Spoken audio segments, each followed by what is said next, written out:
కార్తీక మాసము 13వ అధ్యాయము. కన్యాదాన ఫలము. ఓ జనక చక్రవర్తి, కార్తీక మాసములో ఇంకనూ విధిగా చేయవలసిన ధర్మములు చాలా ఉన్నవి. వాటిని వివరించదును, సావధానుడై ఆలకింపుము. కార్తీక మాసములో నదీ స్నానము ముఖ్యము. దానికంటే ఒక పేద బ్రాహ్మణ్ణి కుమారునికి ఉపనయనము చేయటం ముఖ్యము. ఒకవేళ ఉపనయనమునకు అగు ఖర్చు అంతయు భరింపశక్యము కానప్పుడు మంత్రాక్షతలు, దక్షిణ తాంబూలాది సంభావనలతో తృప్తిపరచునను ఫలము కలుగును. ఈ విధముగా ఒక పేద బ్రాహ్మణ బాలునికి ఉపనయనము చేసిన యెడల ఎంతటి మహాపాపములు చేసి ఉన్నను, ఎంతటి దుష్కృతములు చేసి ఉన్నను, ఎంతటి వ్యభిచారము చేసి ఉన్నను ఆ పాపములన్నీ పోవును.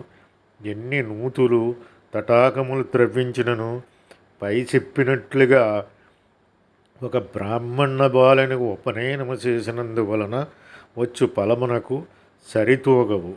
అంతకన్నా ముఖ్యమైనది కన్యాదానం. కార్తీక మాసమందు భక్తి శ్రద్ధలతో కన్యాదానము చేసిన యెడల తాను తరించుటయే గాక తన పితృదేవతలను కూడా తెరింపజేసిన వాడగును. ఇందులకు ఒక ఇతిహాసము గలదు, చెప్పెదను, శ్రద్ధగా ఆలకింపుము. సువీర చరిత్రము. ద్వాపరయుగములో వంగదేశములో గొప్ప పరాక్రమవంతుడు, శూరుడు అయిన సువీరుడు అను ఒక రాజు ఉండెను. అతనికి రూపవతి అను భార్య కలదు.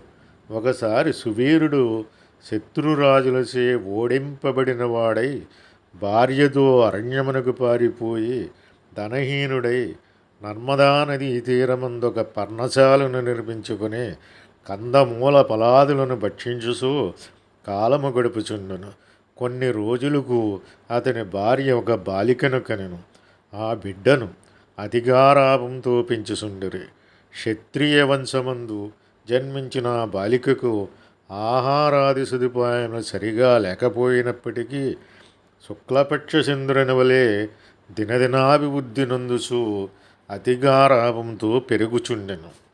ఆమె చూసువారులకు కనుల పండుగగా ముద్దులకు మాటలతో చాలా ముచ్చటగా నుండెను.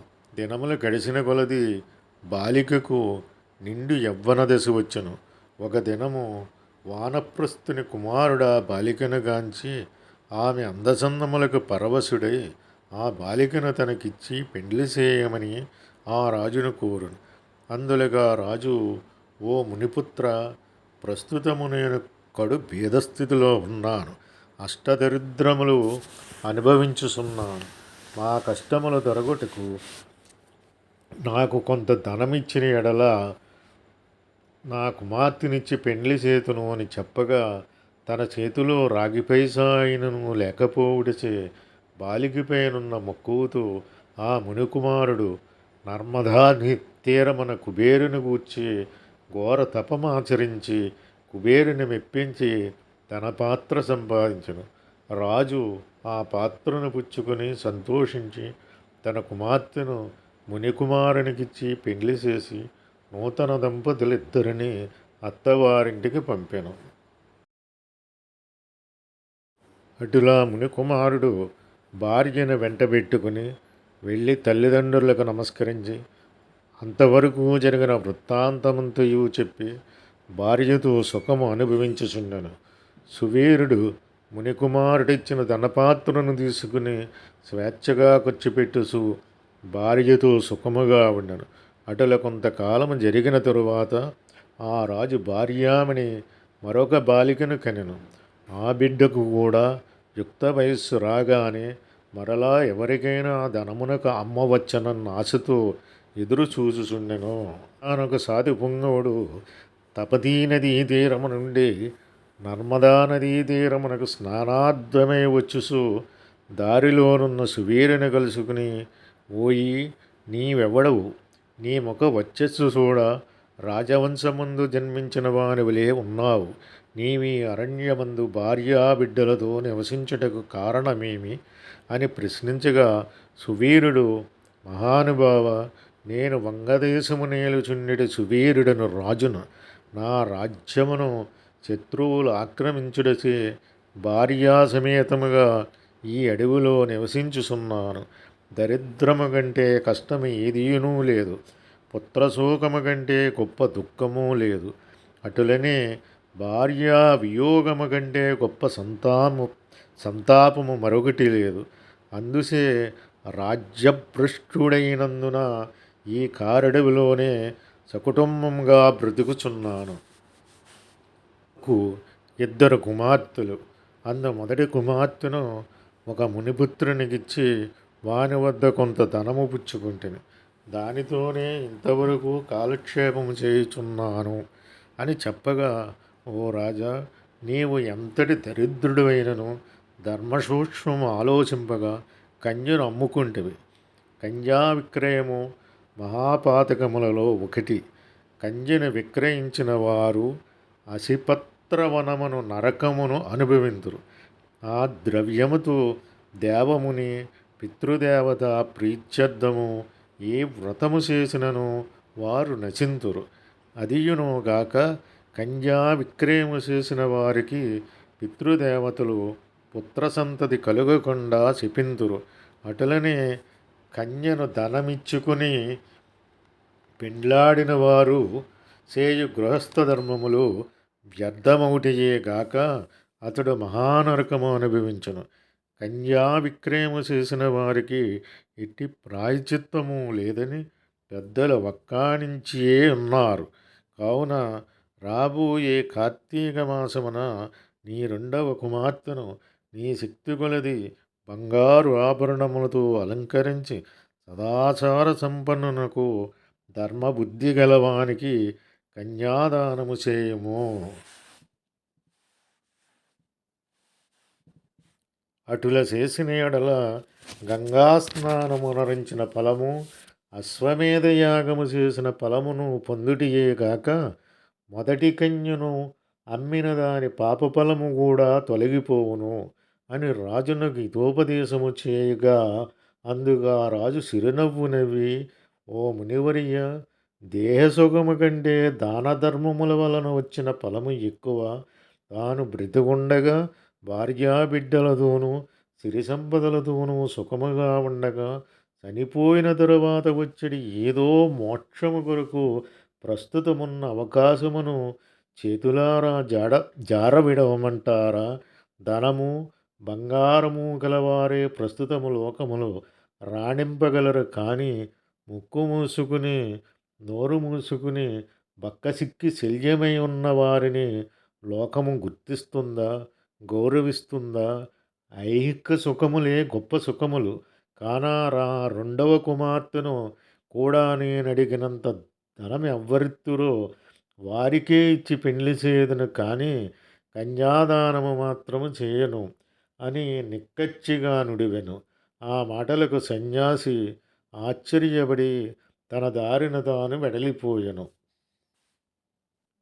మరికొన్ని దినములకు సువీరుడు మరణించును. వెంటనే యమభటులు వచ్చి వానిని తీసుకుని పోయి యమలోకములో అసిపత్రవనమును నరకభాగమును పడవేసి అనేక విధములుగా బాధించిరి. సువీరుని పూర్వీకుడైన శృతకీర్తి అను రాజు ధర్మయుక్తముగా ప్రజలను పాలించి ధర్మాత్ముడై మృతి చెందిన పిమ్మట స్వర్గమందు సర్వసౌఖ్యములు అనుభవించుచుండును. సువీరుడు చేసిన కన్యా విక్రయము వలన ఆ శృతకీర్తిని కూడా యమకింకరులు పాశములతో బంధించి స్వర్గము నుండి నరకమునకు తీసుకుని వచ్చిరి. అంతట శృతకీర్తి నేనెరుగున్నంత వరకును ఇతరులకు ఉపకారమును చేసి దాన ధర్మాదులు యజ్ఞయాగాదులు వనరించి ఉన్నాను. నాకీ దుర్గతి ఎలా కలిగి అని మనస్సునందనుకుని నిండు కొలువు తీరియున్న యమధర్మరాజు కడిగేగి నమస్కరించి, ప్రభూ, నీవు సర్వజ్ఞుడువు, ధర్మమూర్తివి, బుద్ధిశాలివి, ప్రాణకోటినంతను సమముగా చూసుసుందువు. నేనెన్నడూ ఏ పాపము చేసి ఉండలేదు. నన్ను స్వర్గము లోకము నుండి నరకమునకు తోడ్కుని వచ్చుటకు కారణమేమి?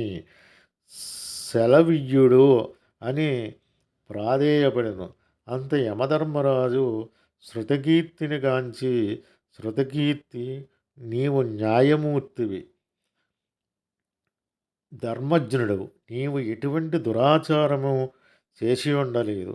అయినా నేమి, నీ వంశీయుడగు సువీరుడు తన జ్యేష్ఠపుత్రుకును ధనమునకు ఆశించి అమ్ముకొనెను. కంజనమ్ముకునే వారి పూర్వీకులు ఇటు 3 తరముల వారు, అటు 3 తరముల వారును వారెంతటి పుణ్యపురుషులైనను నరకము అనుభవించుటయేగాక నీచ జన్మమును ఎత్తవలసి ఉండును. నీవు పుణ్యాత్ముడవనియు ధర్మాత్ముడనియు నేనెరుగుదును. కానా నీకొక ఉపాయము చెప్పుదును.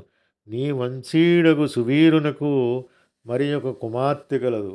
ఆమె నర్మదా నదీ తీరాన తన తల్లి వద్ద పెరుగుచున్నది. ఆశీర్వాదము వలన నీవు మానవ శరీరము దాల్చి అతడుకు పోయి ఆ కన్యను వేద పండితుడను శీలవంతుడను అగు ఒక విప్రునకు కార్తీక మాసమున సాలంకృతముగా కన్యాదానము చేయించు.